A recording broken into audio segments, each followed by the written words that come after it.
Okay, this is the last bottle. All the lids are in this bowl. So I pour the vinegar on those lids so that they're now getting more in-depth cleansing. Excuse me. Now I take my kombucha container. This is my continuous brew. It does hold 2.5 gallons, and so when you do start it, it takes a little bit more. And I just open up the spigot. I only fill it to right where the curve is, because I also put my chia seeds on the top. So I go through. It really goes quite fast. I like to put the chia seeds. Oh, this is going to be a good batch. You can see it foaming already. I love the foam. It makes it a little sparkly tasting. But I put the chia seeds in because then they are well hydrated by the time that I am ready to drink it and use it. And we know that hydrated chia seeds are very good for our bodies. They also have a nice amount of protein in them. Again, you can find more information on walktohealth.me about the different things that I do. Now, the main thing that I do with my drink is in the morning, I've created a protein drink.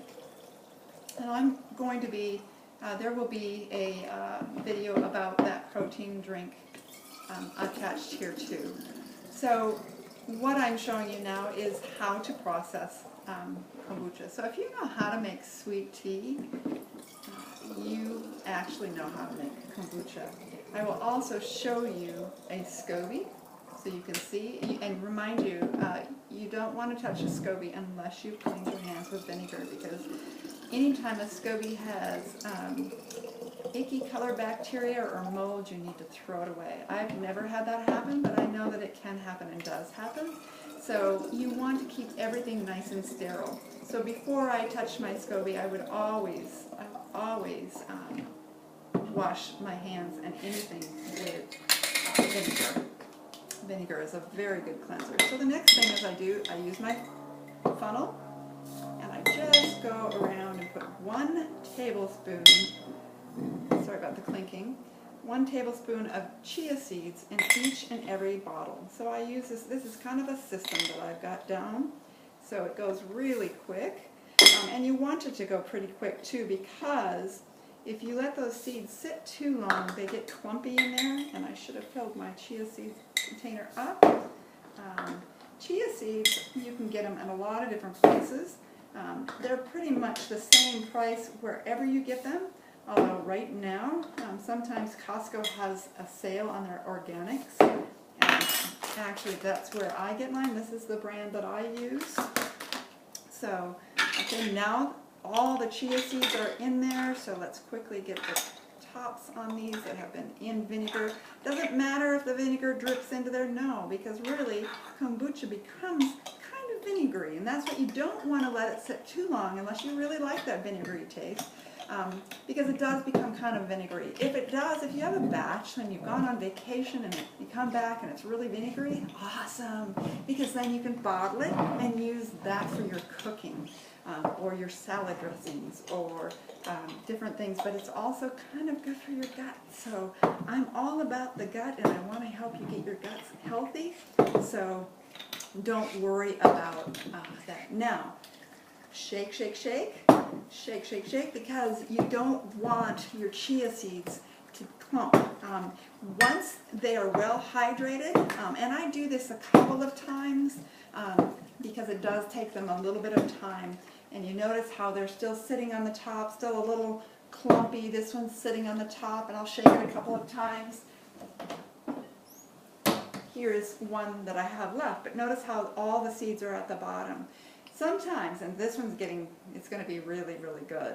And when I open it, it's probably going to bubble over, which some of them do sometimes, so I have it ready at my Vitamix, ready to go, because it will bubble over. Another wonderful drink to have with kombucha that is so refreshing. You get one of your favorite cups, nice big tall cup, fill it with some ice, Get some fresh peppermint from your garden, chop it up really tiny, almost mince it, kind of just make it, the oils come out of the peppermint, sprinkle that on top of the ice. Get a favorite fruit, whatever it might be, maybe strawberries, blueberries, blackberries, raspberries, peaches, whatever it is that you like. Chop it up really fine.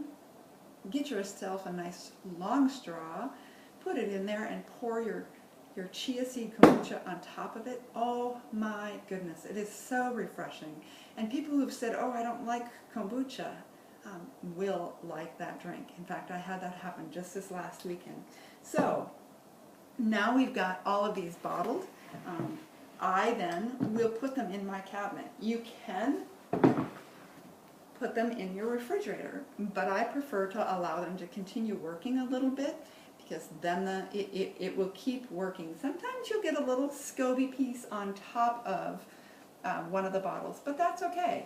It won't hurt it. Now, I'm going to once again use my little vinegar bowl, rinse my hands again, and I'm going to show you this SCOBY.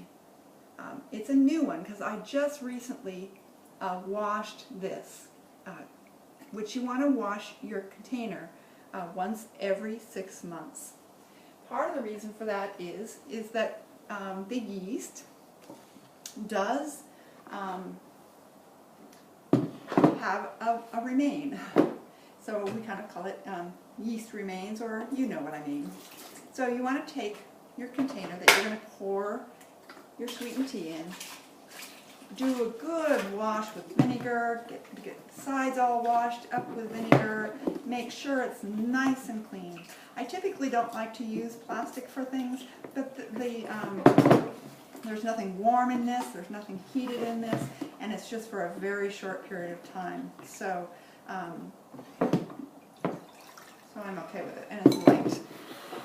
So the next thing I do is I get I like to put the sugar water in first, the simple syrup in first. Now I've taken and filled this as high as I can get it. So I pour it in there. Do the same thing with your tea. And this is just sun tea, basically, that's all it is. And now you kind of made a sweet tea. Remember that the sugar is eaten up by the SCOBY, and I also believe, and there's debate out there, but I also believe that the caffeine, the little caffeine that there is in, I should have taken more tea out, I'm going to have left over. I should have probably taken 10 or 11, oh actually I took 10 bottles, I should have probably taken 13 bottles out. But that's okay. I'll take the remainder.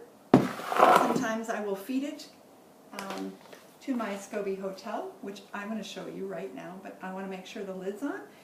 You want to use 100% cotton. I just have an old dish towel that my grandma made for me with a rubber band around the edge, because you want to keep those fruit flies out of there.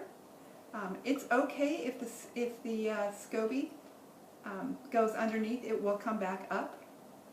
But I like to have it up. So I'm going to bring it back up there. And then you cover it. During fruit fly season, but remember, if you use your hydrogen peroxide to spray and wash your fruits and vegetables when you come home, especially in the fall, it will help with it. But if you do get fruit flies, a little bottle of kombucha or a little bowl of it, put a drop of dishwasher fluid, a liquid, a drop of olive oil, they will, in the next morning, you'll see all your little lovely friends floating upside down in there. Right now I want to show you my SCOBY hotel. This is my SCOBY hotel. I leave it above the oven and in the cabinet above there, in the dark. You want it to be in the dark, and I feed it every once in a while. And by feeding it, I mean I'm giving it new, fresh, sweetened tea so that it has new food to eat.